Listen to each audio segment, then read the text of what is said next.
Grüß, willkommen in einem Fregens video. Welcome to another exciting video, in this case episode 20 of my figure gaming video series. In this video I'll be covering small scale scenery from Brigade models. Just to clarify, I am in no way associated with this company in any manner and is simply someone who purchased their figures. Thus, this is not an ad for their products. With that out of the way, I'll now cover how you can use these figures for built-up areas in a playing area while using either 6mm or 3mm figures. This shows the Brigade Models webpage. I must admit being a bit nervous purchasing from this site, as the site is distinctly jury-rigged. However, I have to say it works, and as long as you're happy with dealing with PayPal, which allows credit card purchases, I can't complain too much.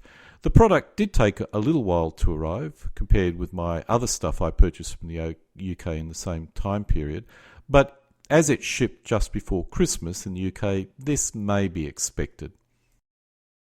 The product range I wish to discuss is Brigade's small scale scenery, which is basically 1 in 1000 scale buildings.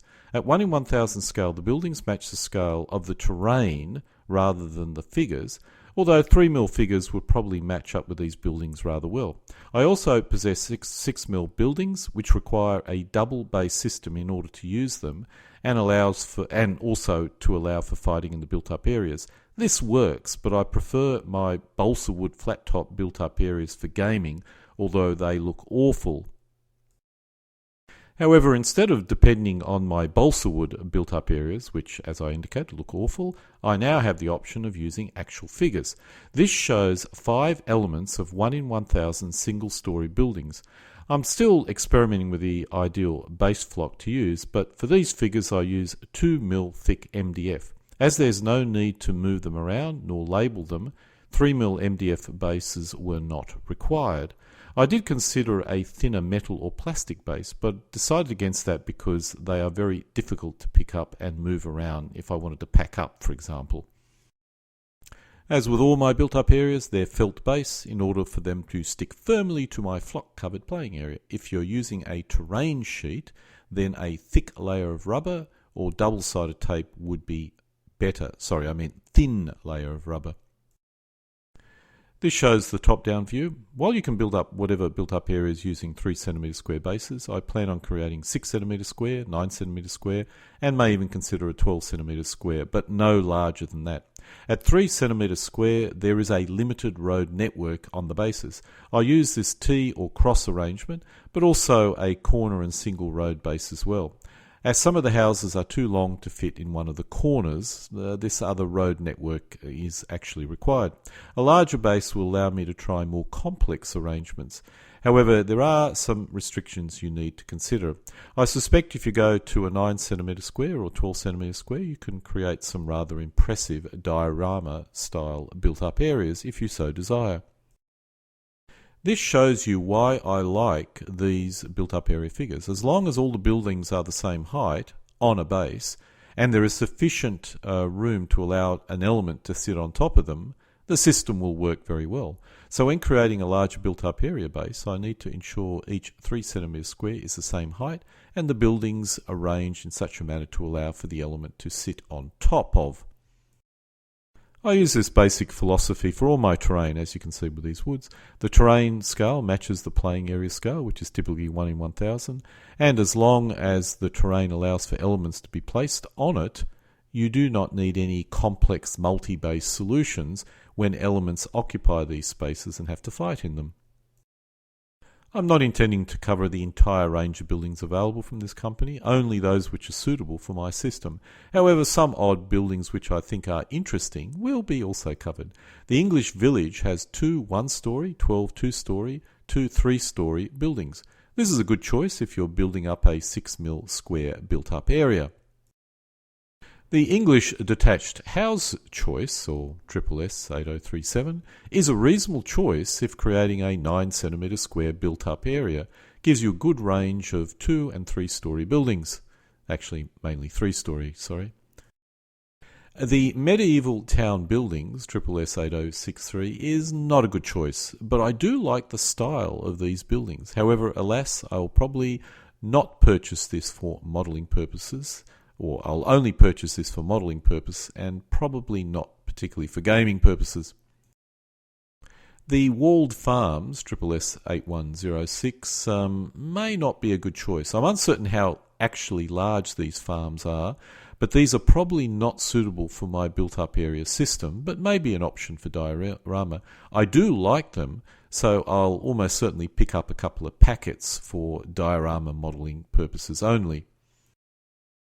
The Mediterranean Village, s3e20, gives you a good range of different heights, although the windmill may be a bit of an issue.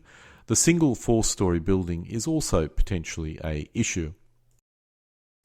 The Normandy Village, s3e2033, has a good selection for 6 cm square or 9 cm square built-up areas and gives you a good range of buildings which are all approximately the same height. There are a couple of single-storey buildings there as well, so I'd probably get a couple of packets so you can at least create a couple of single-storey built-up area segments. The American Civil War buildings, s3e8050, is designed specifically for the American Civil War and is probably not a good choice. My Civil War figures are all 15mm and 10mm, and these figures may probably not be suitable for that. But if you were using 6mm Civil War figures, then there may be some value here. I see the buildings vary quite a bit in height, so you'd probably need to get quite a few buildings in order to build up some single-storey, 2-storey, 3-storey built-up areas, and the church may be an issue.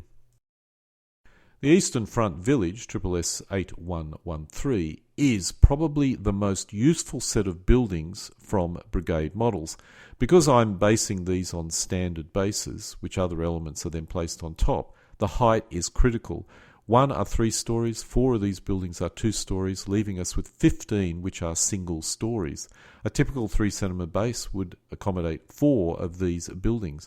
I'm planning on mainly focusing on these figures for my built-up areas, and they were the ones that I showed at the start of the video.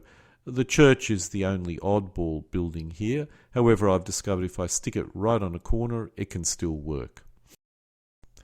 The German post-war village, s3e8132, is probably the next most useful set of buildings, with a very good range of single-storey buildings. Dark Age dwellings, s3e8140, would be useful if you're recreating World War I Africa conflicts, and these may make a good village, but otherwise may not be very useful if you're staying in Europe. These may also be useful in the Pacific, but one area where they may really be useful is possibly conflicts in Mongolia between the Japanese and Russians. European city buildings, and there's a variety of them which I won't reiterate, you can just read it on this slide. I purchased a lot of these large building blocks, and in some ways I wish I did not. They're made of resin and are rather large. These will only be useful if you're creating a huge built-up areas. There are 5 sets of these buildings. This shows the corner range. In the end, I built up a couple of 6 cm square built-up areas using this, but I have to admit I rarely ever use these built-up areas. This shows the straight building set of the same buildings. And the last range of packets shows a mix of straight buildings and T-shaped buildings. They are all the same height, so if you put them together correctly, they still basically work. It's just that they are rather high, and figures sitting on top of them look a little bit odd sometimes. There is another range of European city buildings. These do not join up or match the previous range of buildings, but allow you to have a round shape, which is common in Germany, at least it was before the war. I've not actually purchased any of these, and I suspect that they wouldn't particularly work very well. These buildings go with the rounded buildings and are the end pieces if you wish to construct your buildings in that particular manner. The Roman buildings, s3e8057, is not very useful for World War II or Cold War, but is very useful if you have 6mm ancient armies. And I've purchased quite a few of these, and quite frankly I found them quite useful accordingly. I also use them for built-up areas or camps if you're using DBMM, and I even use these figures for my 15mm ancient armies. The Roman barracks, s3e20. Again, useful if you have a 6mm ancient army and you need a legionary barracks, or a camp if you're playing DBMM. The Vietnamese village, s3e2072, can be used to recreate a Vietnam War scenario, but I would mainly use this for the Pacific War scenario because I typically focus on World War II or Cold War, and with my Cold War I typically don't engage in any games around the Vietnam period. I've certainly not covered all the figures available, and there's a nice range of special buildings, but these are less than useful for my built-up area system, although if you want to create a diorama, as you can see here, they may be quite useful. Since I created the first version of this video, I've purchased a reasonable amount of these built-up areas and have used them extensively for 6mm Cold War gaming. Of course, I also use them for 6mm World War II, and lately, because that tends to be my main focus, I've been using them a lot. And the way you can deploy these do depend a lot on the scale of the rules you are. In this case, the scale is each element is a battalion, so that's why the buildings are all over the place. However, when you have 3cm squares, you can group them all together if you're going to go down to each element is a platoon, each element is a company, each element is a squad. It's up to the gamer. This shows my apartment blocks and how I've built them into 6cm square buildings. Look, they are useful, and if you're recreating World War II or Cold War and you've got one heavily urbanized area, it's a nice way of depicting that kind of area as an objective if you so desire. The figures do actually, surprisingly enough, fit on top. They fit on top reasonably well. You can actually fight in here between opposing elements. There are a couple of points there. If you put your element in a particular way, they may fall into the gaps, but it seems to be all comparatively manageable. I even use the same built-up areas for 6mm Napoleonics. I also possess ancient figures, mainly Roman forts, as I indicate previously. I lack any photos of the games where I've used them, but I've found them extremely useful for camps. And so we come to an end of episode 20, which covers the use of Brigade Company 1 in 1000 scale buildings. Alle guten Ding, kommen zu einem Ende.